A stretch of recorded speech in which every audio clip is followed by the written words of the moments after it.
Nioh 2 está situado anos antes do primeiro game. Para ser mais exata, enquanto a aventura com William Adams se passa em 1600, no ápice das guerras feudais da história japonesa, a continuação da franquia explora eventos anteriores a isso. A gente já falou muito hoje aqui que Nioh retrata o Japão em guerra dos séculos XV e XVI, mas de uma maneira fantasiosa. O período ficou conhecido como Sengoku, ou em português, como o feudalismo japonês. Na época, o país nipônico estava mergulhado em uma disputa entre senhores de grandes porções de terras, conhecidos como daimyos.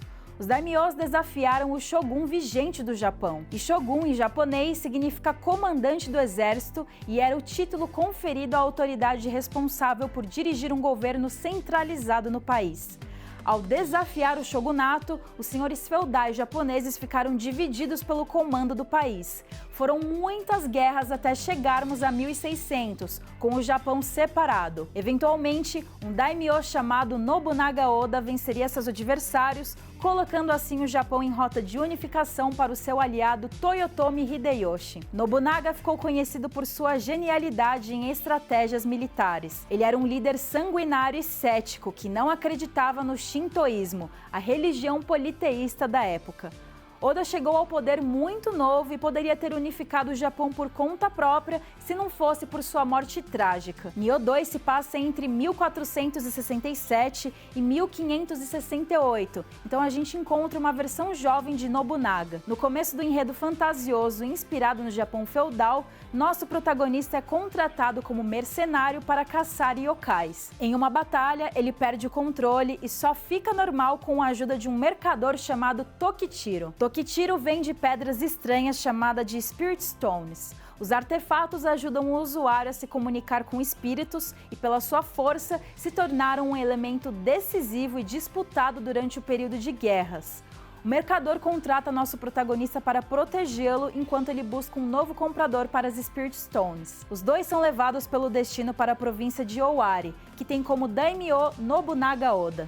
Lá eles recebem o nome do lendário Toyotomi Hideyoshi, que ficou responsável na história do mundo real pela unificação do Japão após a morte de Oda. Apesar de novatos, os dois Hideyoshi são respeitados por Oda por seus feitos em batalha. Nobunaga tinha vários inimigos por conta da personalidade pouco ortodoxa. Um deles foi o Akechi Mitsuhide, um vassalo que trama a morte do daimyo guerreiro em uma emboscada no templo Honnoji. A traição e a morte de Oda nas mãos do aliado estão em Nioh 2. A batalha que ficou marcada na história como o incidente de Honnoji e o próprio templo budista ganharam destaque no jogo com uma recriação fenomenal.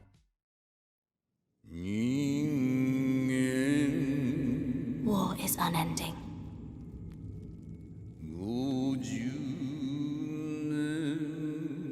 Perhaps it must be that way.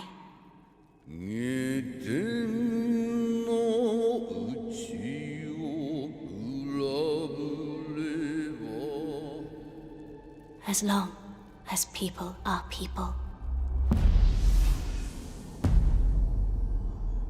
You're a shifling.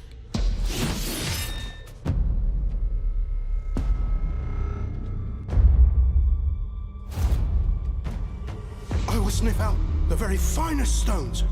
Judging by their glow, they're the real thing. And I just want to slay yokai. Nothing more, nothing less. Next time I see that thing, it'll taste my blade. Get the hell away from Minnow! Head to Owari! Well, let us see how you fare against me. Answer me, Toshimitsu. Where are the Spirit Stones? The dreams of the Spirit Stones come at a price. To surrender oneself to a wish or desire. How frightful.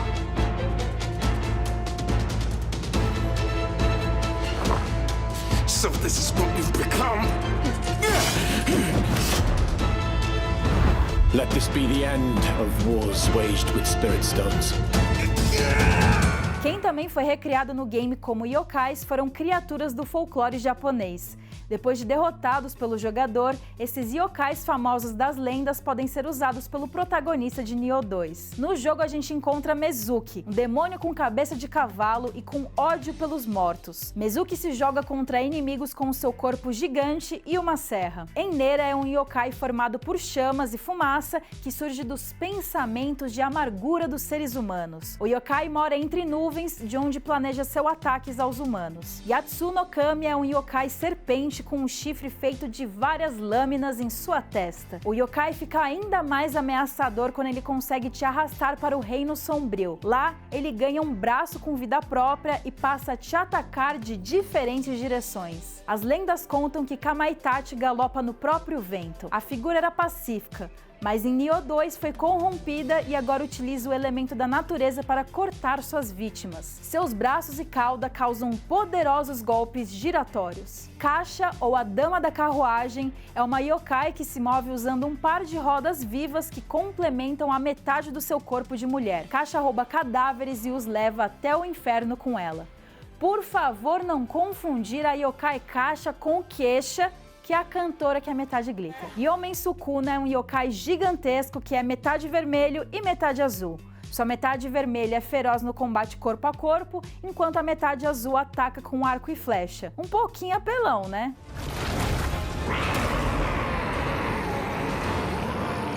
Tatarimoki tem a forma de uma coruja e foi criado pela união de espíritos que morreram com muitos arrependimentos. Ele ataca a presa lançando esses espíritos como projéteis e com raios que saem de seu terceiro olho. Quem também ataca com raios, só que de forma desenfreada, é o yokai Mitsumi Yasura. Já Yamamba é um yokai interessante. Isso porque ele toma a forma de uma velhinha e engana os viajantes, se alimentando de sua carne depois que os mata com seu facão afiado. Mas olha, nem todo yokai vai estar pronto para te matar em Nioh 2. Alguns são aliados, como Kodama. Kodama são espíritos das árvores que representam objetos do dia a dia, criados pelos humanos. Você encontrará Kodama espalhados pelas fases. Alguns vão pedir sua ajuda para encontrar o caminho de volta para casa e te recompensarão por isso.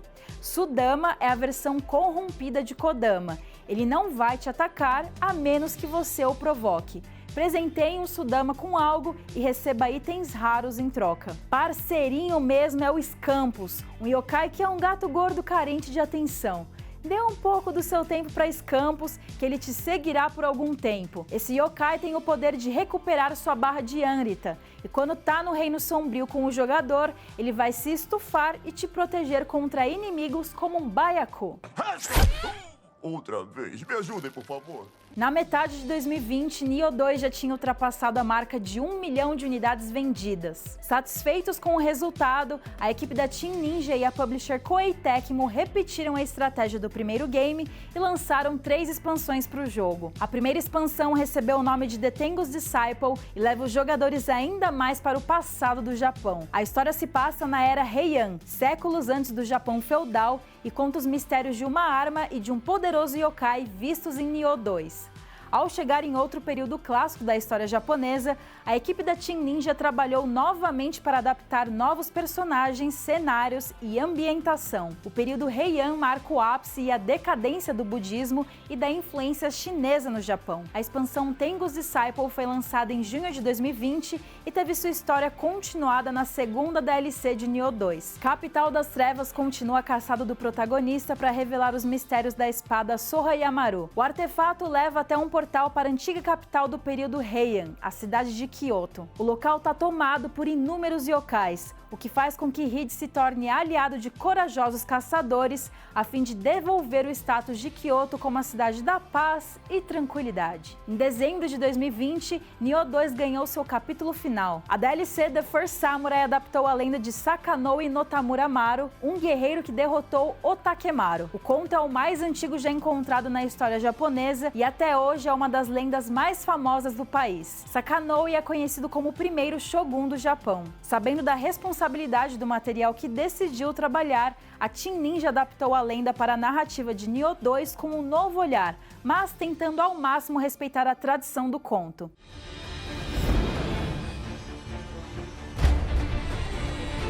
So it has come to this.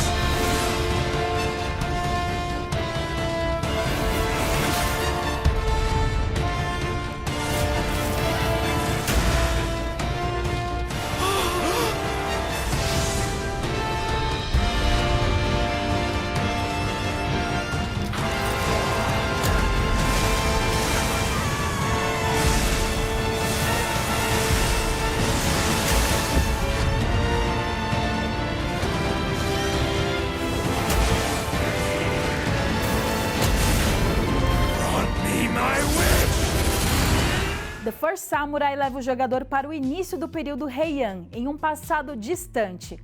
A gente está tão no passado que aqui não existiam as espadas japonesas como conhecemos, o que se provou um desafio para a equipe da Team Ninja. Sem as espadas, que armas eles utilizariam para adaptar esse trecho histórico? Bom, você vai ter que jogar para descobrir. Após adaptar mais de 4 séculos da história do Japão, a Team Ninja pretende descansar a franquia Nioh.